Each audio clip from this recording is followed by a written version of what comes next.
ধারের বস্তিতে থাকতে, গঙ্গার ধারের পাশের বস্তিতে থাকতে তাহলে মানতাম। কি কে একদম কেওড়ার মতন ব্যবহার করলাম? ওই নিমতলা শ্মশানে, নিমতলা সব ভূতনাথের পাশে, শোনো না, শ্মশানের উল্টো দিকে ওই থাকে না, বিসর্জনের জঞ্জাল থেকে মাল কুড়ায়, তারপর ওই কাপড় তোলে, কাঠি তোলে, ওইখানে থাকতে মানতাম। তোমার এরকম ভদ্র বাড়িতে থেকে তোমার মতন কেওড়া জঞ্জাল চন্ডাল কেউ নেই।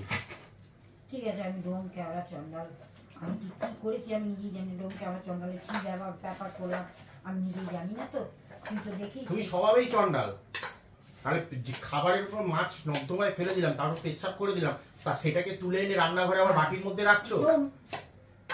এটা কোনো ভদ্রলোকের চিহ্ন না? ডোম তো, হ্যাঁ তাই তো, আবার কি আছে, ওই জন্য রেখেছিলাম। ব্যাস হয়ে গেল। আমি কি ডোমের ব্যাপার করলাম? আমি গুছালাম, কাটলাম, তুললাম। আমি দেখতে পাই না যে জলটা রয়েছে। আমি খালিয়ে গেছে দেখে আমি